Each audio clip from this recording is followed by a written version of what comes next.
پھر وہ ہر شہر میں شاعرانہ تقریر کی ہے، تعلیم میں کی ہے، یہ میں کی ہے، درد میں کی ہے۔ دوسری غزل کا مسئلہ، پہلا شعر جو کہ ٹیکنیکلی مسئلہ کہلاتا ہے، آخری شعر جس کا تصور ہے ٹیکنیکلی مقصد کہلاتا ہے۔ کافی حد تک ہم دیکھ رہے ہیں اور ہمیں اندازہ ہوتا جا رہا ہے کہ نظم میں یہ چیزیں کافی اور بڑی تقریباً نظم میں بھی پائے جاتے ہیں اور غزل میں تو ہر صورت میں ہوتے ہیں۔ ردیف نہ ہو تو غیر مرتب غزل کہلائے گی، مسئلہ ایک ہو تو مسئلہ کہلائے گا، دو ہو تو دوسرا مسئلہ ثانی کہلائے گا، تین ہو تو مسئلہ ثالث کہلائے گا۔ مسئلہ اولا پھر بن جاتا ہے پہلے والا۔ یہاں پر ابھی ایک مسئلہ ہی آیا ہے یا دو آئے ہیں پہلی غزل میں؟ ایک ہی آیا۔ اب یہ دوسری غزل ہے، اس میں دیکھ لیتے ہیں ایک ہی مسئلہ ہے اس میں۔ کیا فرق داغ و گل میں کہ جس گل میں دھول نہ ہو؟ سا بیان دیا ہے، داغ اور پھول میں کوئی فرق نہیں ہے اگر پھول میں خوشبو نہیں، یعنی پھول ایک داغ ہے باغ کے چہرے پر اگر اس میں خوشبو نہ ہو۔ کس کام کا وہ دل ہے کہ جس دل میں تو نہ ہو، جس میں اللہ کی یاد ہی نہ ہو، اللہ ہی نہ ہو، کسی کام کا ہے وہ دل؟ تو بڑے ایک منطقی انداز میں اس نے ہم سے فرمایا کہ وہ اگر دل میں اللہ نہیں ہے تو وہ دل کسی کام کا نہیں۔ اللہ کا خوف مراد ہے، اللہ کی محبت مراد ہے، دونوں چیزیں چاہیے۔ محبت جو ظاہر ہے علماء دین دیکھ کر کہتے ہیں کہ اللہ سے محبت صرف قرآن ہے، اور خوف ہے اور کسی صورت میں کہ جو جس چیزوں سے منع کیا وہ نہیں جانا۔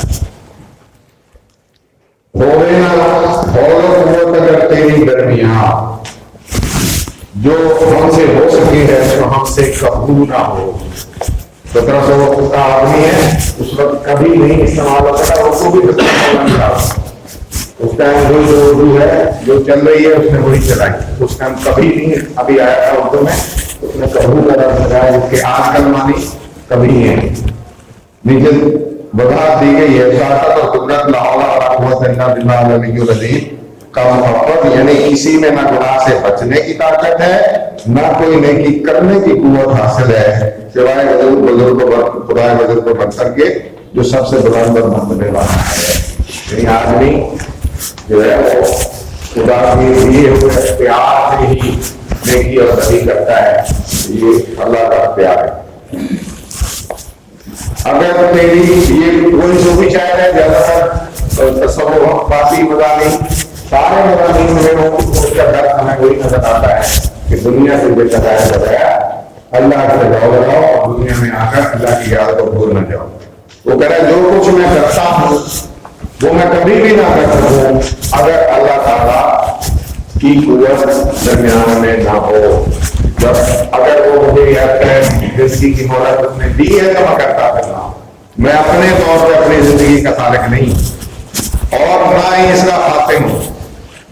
زندگی اچانک ایک منٹ لگتا ہے، تصدیق کا ایکسیڈنٹ ہوتا ہے، آرام کرنا اب اور آگے نہ بھی چلے۔ اگر اللہ چاہے گا تو ہم اگلا سانس نہیں لے سکتے، عمل کیسے؟ آپ مطلب 100 سال کے منصوبہ بنا کر یہ کروں گا جی وہ کروں گا جی، پھر کل ایکسیڈنٹ ہو گیا، پھر نادانی میں ہوتی ہے، دوبارہ ہزار آ جائے سب گر پڑے، خدا نہ خاصہ تو کچھ بھی ہو سکتا ہے، آپ کچھ بھی سوچ رہے ایک سیکنڈ کی زندگی ہے۔ ہزاروں طریقے ہیں جن سے آپ ایک لمحے میں اپنی زندگی سے ہاتھ دھو بیٹھتے ہیں، تو یہ اللہ کی نعمت ہے کہ وہ زمانی آئے اور قوت اگر درمیان ہو وہ چاہے تو ہمیں اگلا جانے نصیب ہو۔ اس لیے آدمی کو زمین پہ اثر کر نہیں چلنا چاہیے۔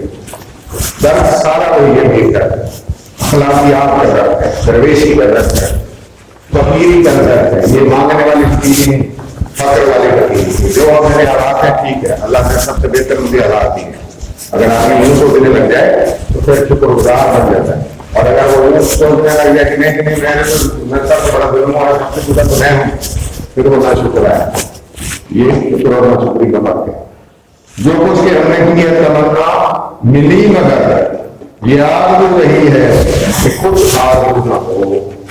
دنیاوی خواہشات پھر وہی بات ہے کہ نہیں ہونی چاہیے، سارے شعر کا نچوڑ یہی ہے۔ یہ آرزو رہی ہے تو یہ آرزو نہ ہو۔ میرے دل سے یہی آواز نکلتی کہ کاش یہ دنیا کی خواہشیں ہوتی نہ، میں ان کے پیچھے بھاگتا ہوں تو دلیل ہوتا ہوں، اس لیے نہ ہوتی نہ میں ان کے پیچھے پڑتا. مین تین کون سی ہیں؟ وہ زیادہ نہیں بتا.